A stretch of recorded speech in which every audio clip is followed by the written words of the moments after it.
الحمد لله وكفى وسلام على عباده الذين اصطفى أما بعد فأعوذ بالله من الشيطان الرجيم بسم الله الرحمن الرحيم فاذكروني أذكركم صدق الله مولانا العظيم اللهم صل على سيدنا محمد وعلى آل سيدنا محمد وبارك وسلم۔ تفصیلی پروگرام تو حمد و نعت کا ہے، اور اس سے قبل اللہ تبارک و تعالیٰ کے مبارک نام سے برکت حاصل کرنے کے لیے یہ محفل بھی سجائی گئی۔ چند ایک باتیں عرض کرنی ہیں۔ ایک مسلمان کے اس دنیا میں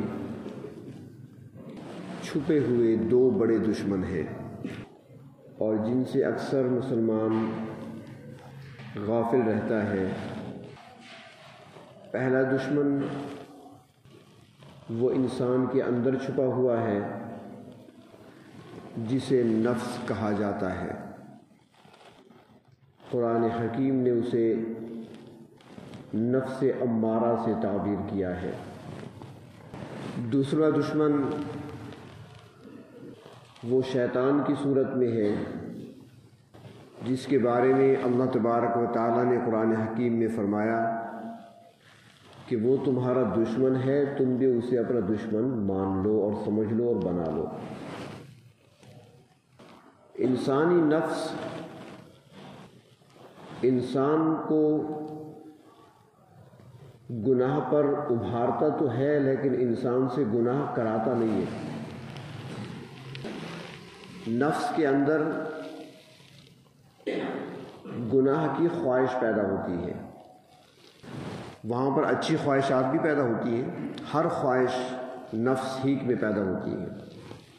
خواہشات اچھی بھی ہوتی ہیں۔ ایک بندے کی خواہش ہے کہ میں عالم بن جاؤں، کسی کی خواہش ہے میں حافظ بن جاؤں، اچھی خواہش ہے۔ کسی کی خواہش ہے کہ میں رزق حلال کماؤں، یہ بھی اچھی خواہش ہے۔ تو نفس میں اچھی خواہشات بھی جنم لیتی ہیں اور بری خواہشات بھی پیدا ہوتی ہیں، لیکن وہ ہوتی خواہش کی حد تک ہے۔ اس کے بعد اس پر عمل کرنا وہ اچھائی کا ہے یا برائی کا، وہ انسان خود کرتا ہے۔ نفس انسان کو کھینچ کر نہیں لے جا سکتا۔ اندر ایک خواہش ہے پیدا ہوگی۔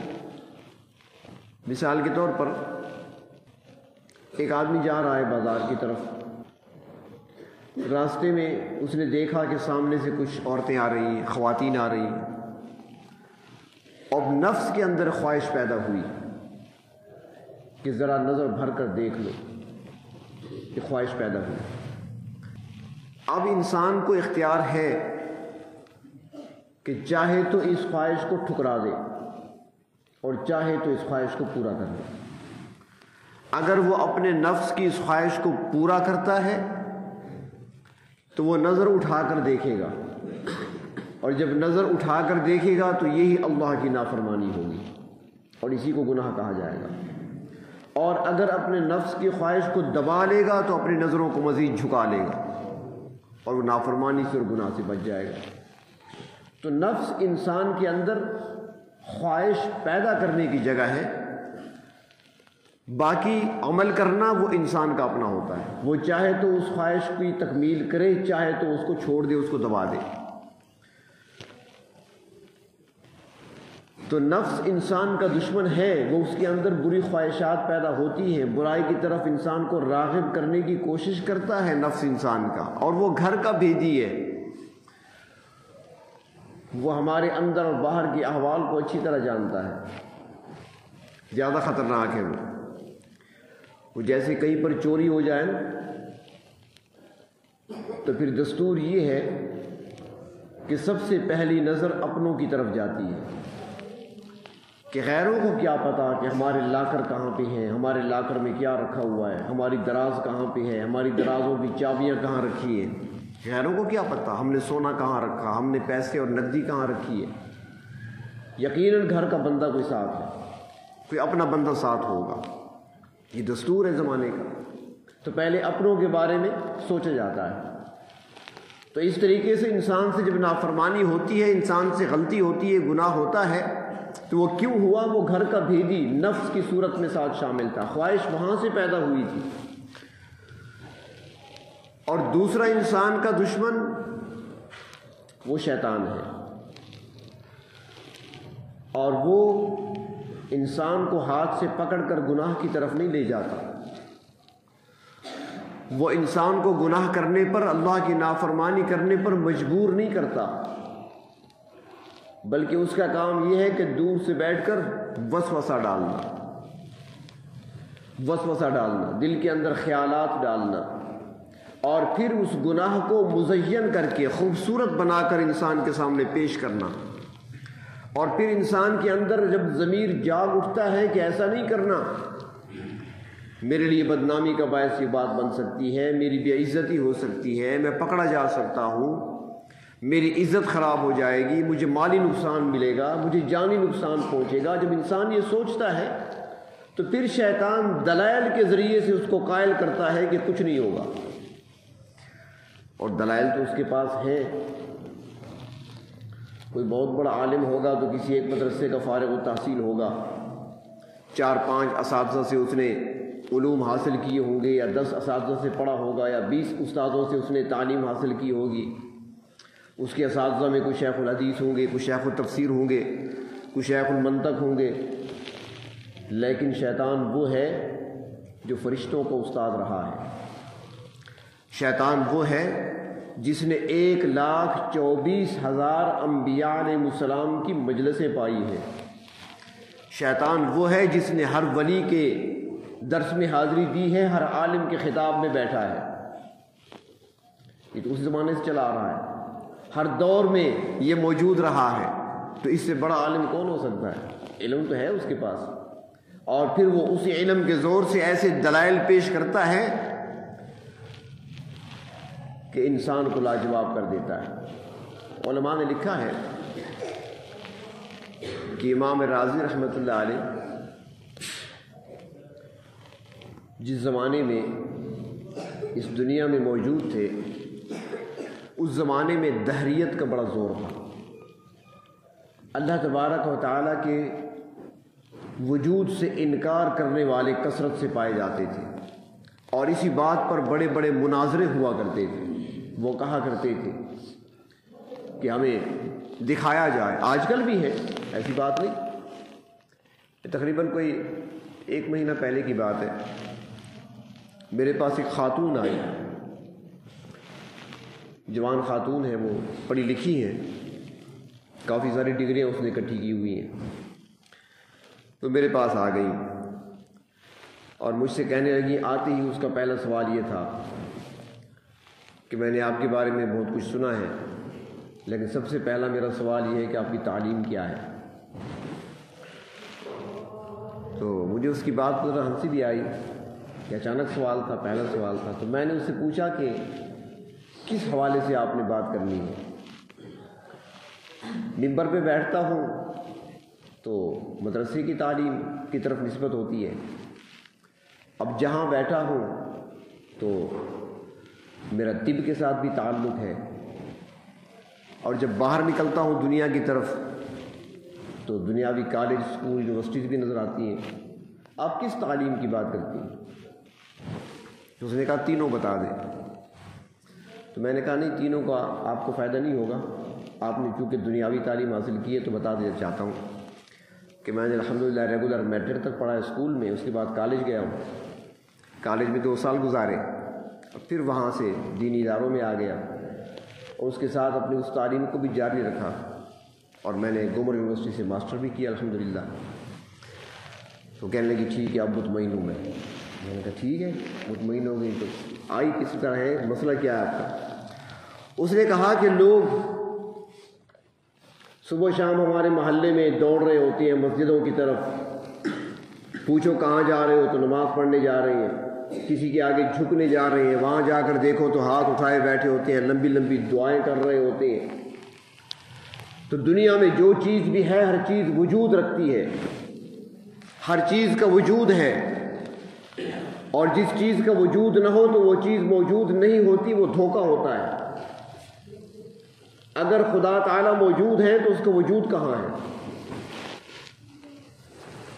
میں نے اس سے کہا کہ آپ تو بڑی پڑھی لکھی مجھے لگی، آپ نے اپنی تعلیم جو بتائی تو میں نے سمجھا بڑی ذہین ہوں گی آپ، لیکن آپ تو بالکل زیرو نکلی۔ اس نے کہا وہ کیسے؟ میں نے کہا آپ نے ابھی کہا کہ ہر چیز وجود رکھتی ہے، اس کا تو میں بھی قائل ہوں، ہر چیز وجود رکھتی ہے، لیکن ہر چیز کو دیکھا نہیں جا سکتا۔ اگلا جملہ آپ نے چھوڑ دیا، ہر چیز کو دیکھا نہیں جا سکتا، ہر چیز کا وجود ہے، تسلیم کرنا پڑے گا، لیکن اس کو احاطے میں لانا مشکل ہوتا ہے۔ اس نے کہا وہ کیسے؟ میں نے کہا بتاؤ تم آکسیجن ہے کہ نہیں؟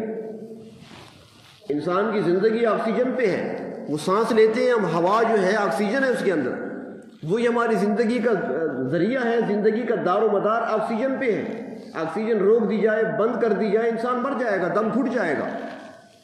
ہے یا نہیں ہے؟ اس نے کہا ہے آکسیجن۔ میں نے کہا دکھاؤ مجھے۔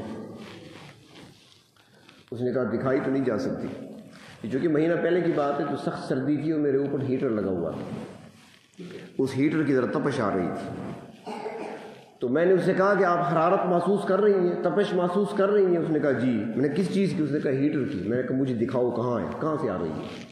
اس نے کہا یہ چیز دکھائی نہیں جا سکتی۔ میں نے کہا ہے صحیح، وجود ہے اس کا؟ اس نے کہا ہے وجود ہے تو دکھاؤ نا۔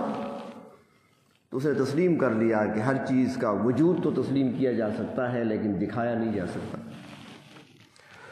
تو آج کل بھی ہیں ایسے لوگ، کچھ دماغ جن کا خراب ہوتا ہے، خصوصاً یہ پی ایچ ڈی ہوتی ہیں، اس نے پی ایچ ڈی کیا ہوا تھا۔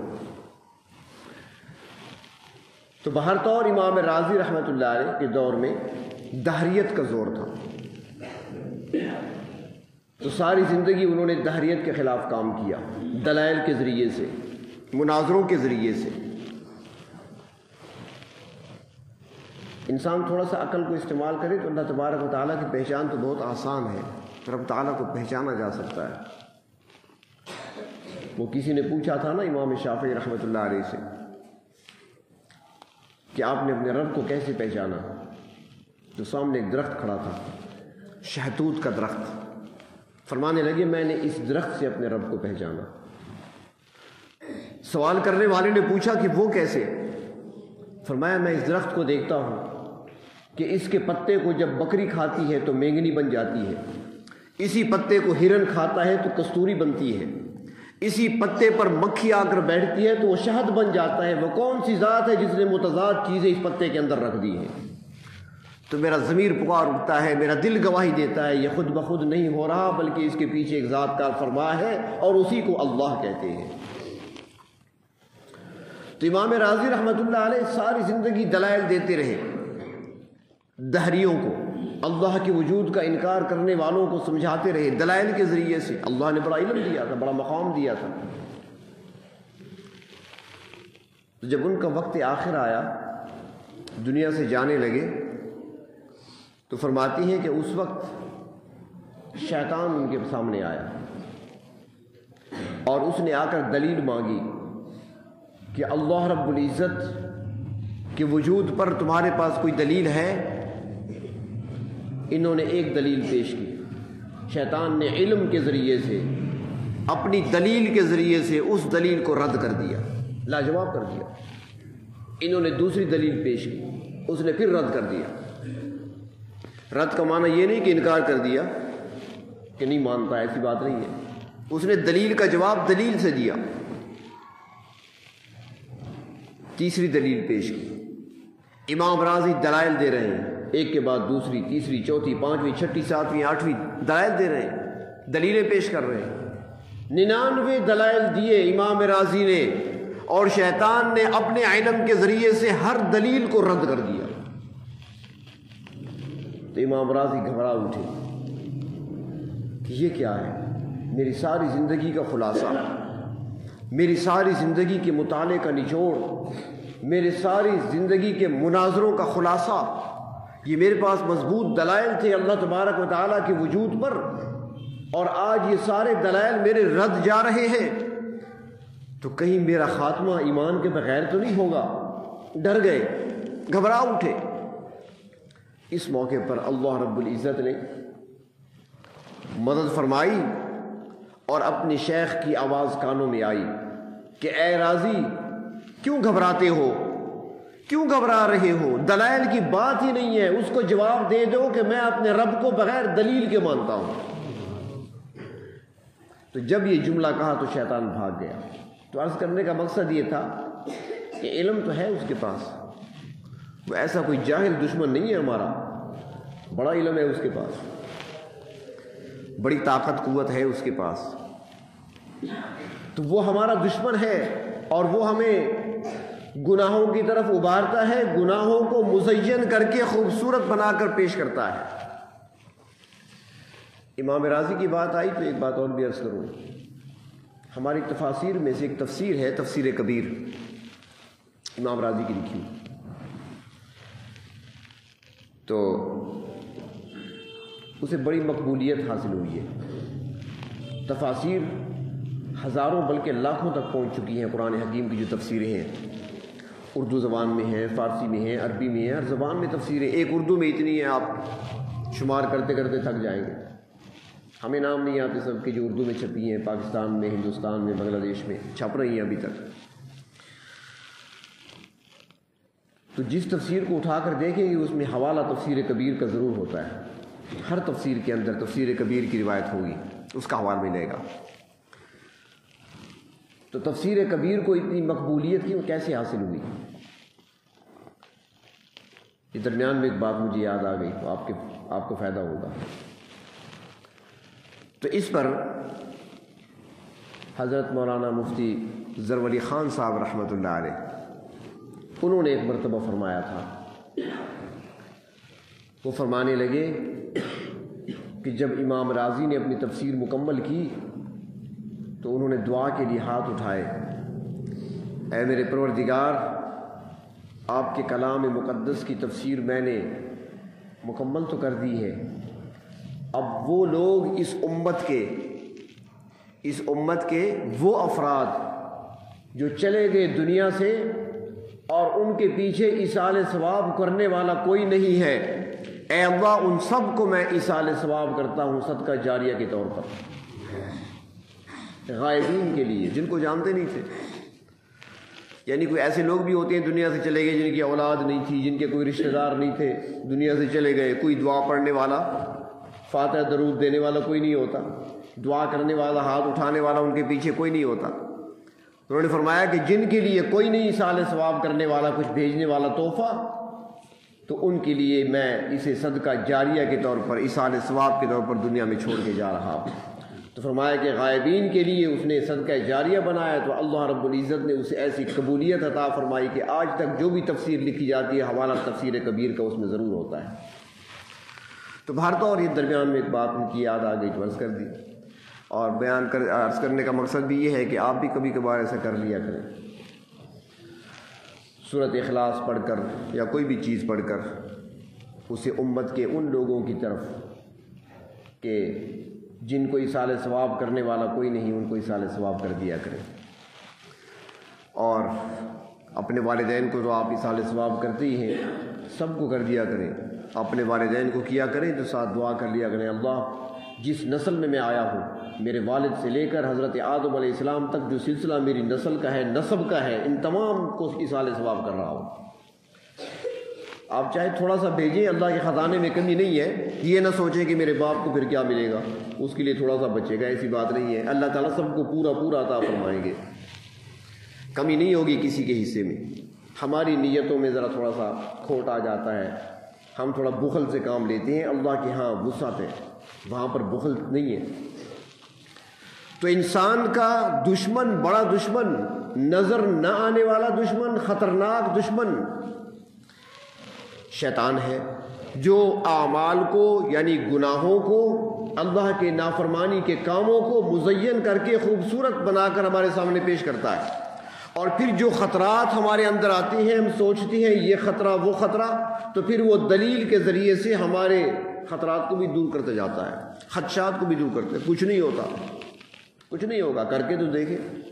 اور پھر انسان اس کی دلائل کو تسلیم کرتے ہوئے جب چل پڑتا ہے راستے پر تو پھر رسوائی اور ذلت اس کے سامنے کھڑی ہوتی ہے۔ تو اب شیطان دشمن ہے ہمارا، لیکن اب اس دشمن کا مقابلہ کیسے کیا جائے؟ اس کے لیے علماء نے مثال دی ہے کہ ایک شخص اپنے دوست سے ملاقات کے لیے گیا، جب وہ وہاں پہنچا تو اس کے گھر کے دروازے پر کتا بیٹھا ہوا تھا۔ پہلے زمانے میں تو زیادہ ہوا کرتے تھے، لوگ بھی دلیر ہوتے تھے، کتے کو دیکھتے کوئی پتھر اٹھاتے، کوئی ڈنڈا ان کے پاس ہوتا، کتے کو بھگا دیتے۔ آج کل تو حالت یہ ہے کہ جوان کتے کو دیکھ لے گلی چھوڑ دیتے ہیں، اپنے گھر کو نہیں جاتے، اپنے گھر کا راستہ بدل لیتے ہیں، وہ لمبے راستے سے آ رہے ہوتے ہیں۔ کئی مرتبہ ایسے ہوا ہے اتفاق، میں نے پوچھا ان سے کہ بھئی اس طرف سے کیسے آ رہے ہو شام کے وقت؟ تو کہنے لگے اس راستے میں کتا ہوتا ہے اس لیے گلی چھوڑ دی اپنی۔ بھاگ رہے ہیں نا جی ماشاء اللہ۔ تو باہر طور دوست سے ملنے کے لیے کوئی گیا، اس کے دروازے پہ کتا بیٹھا۔ اب یہ جب قریب ہوا تو کتے نے دیکھا تو اس نے بھونکنا شروع کر دیا۔ تو اب وہ فرماتے ہیں کہ اب یہ کسی کام کے سلسلے میں آیا تھا، دوست سے ملنے آیا تھا، ملاقات کرنے آیا تھا، کوئی کام تھا یا کوئی بات کرنی تھی، اب سامنے کتا بیٹھا ہے، اب کیا کرے؟ اب اس کے سامنے جو راستے ہیں وہ یہ ہے کہ یا تو واپس چلا جائے، تین راستے ہیں اس کے پاس، تین طریقے اختیار کر سکتا ہے۔ ایک طریقہ تو یہ ہے کہ بس واپس چلا جائے، کتا بیٹھا ہے بھونک رہا ہے، واپس گھر چلا ہے، کسی اور وقت میں ملاقات کر لے گا۔ دوسری صورت یہ ہے کہ پتھر اٹھائے، کتے سے لڑنا شروع کر دے، یہ پتھر مارے گا، وہ بھونکے گا، مزید آگے بڑھے گا، مقابلہ ہو جائے گا کتے سے۔ ایک صورت یہ ہے۔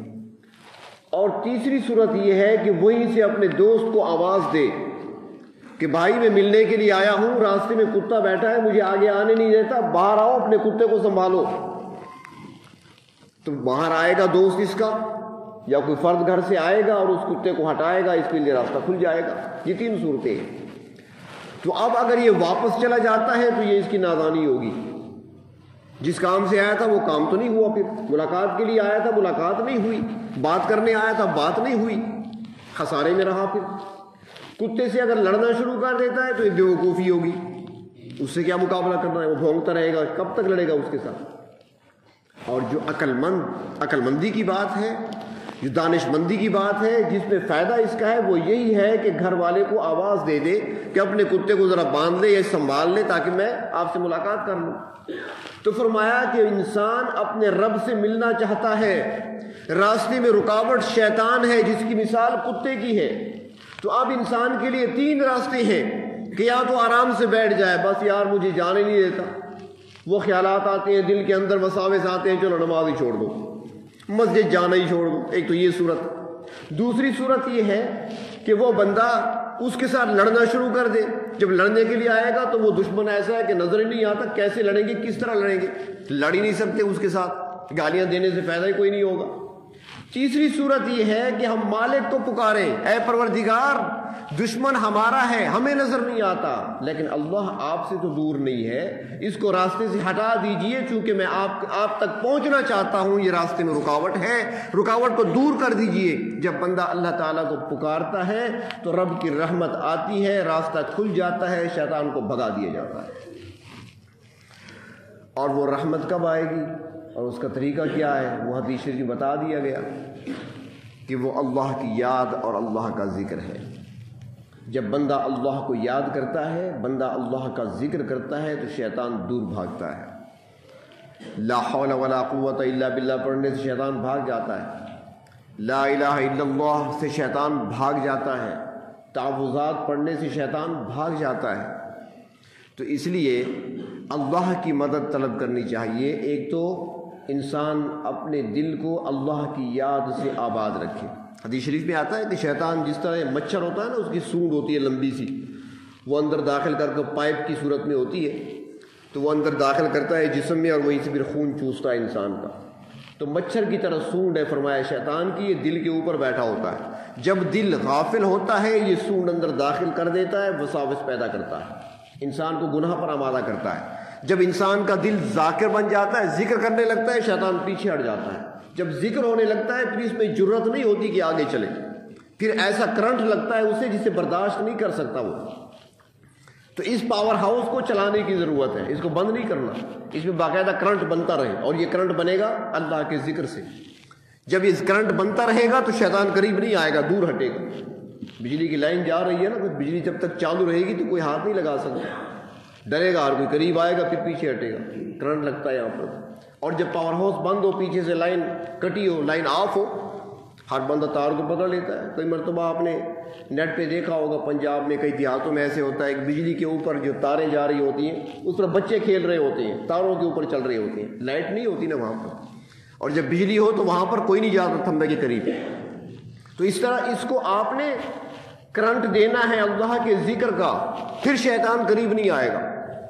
اور دوسری چیز، جیسے میں نے پہلے عرض کیا کہ دو دشمن ہیں، ایک اندر کا بھیدی ہے جسے نفس کہا جاتا ہے، دوسرا شیطان ہے. اور دونوں سے بچنے کی صورت یہی ہے کہ ہم اللہ رب العزت کی مدد حاصل کریں، اور اس کے لیے ہمیں مصنون دعائیں بھی سکھائی گئی ہیں، تعوذات سکھائے گئے. مختصر آپ پڑھ سکتے ہیں اعوذ باللہ من الشیطان الرجیم، شیطان بھاگ جاتا ہے. بندہ رب کو پکار لے، شیطان بھاگ جاتا ہے، اللہ میری مدد فرما، دشمن ہے، بڑا خطرناک دشمن ہے، مجھے نظر ہی نہیں آتا. اور یہ دشمن تمام دشمنوں سے بڑھ کر ہے، کیونکہ باقی دشمن جو ہیں کوئی جان کا ہوگا، کوئی مال کا ہوگا، کوئی مکان کا ہوگا، کوئی جائیداد کا ہوگا. اللہ یہ تو میرے ایمان کا دشمن ہے، یہ سب سے زیادہ خطرناک دشمن ہے، مقابلہ بھی نہیں کر سکتا. جب تعوذ پڑھتا ہے بندہ اعوذ باللہ من الشیطان الرجیم، تو پھر شیطان بھاگ جاتا ہے، اللہ کی مدد آتی ہے. تو ایک تو اگر باقی تعوذات نہیں آتے تو کم از کم یہ تو پڑھ لیا کریں، آسان سا ہے.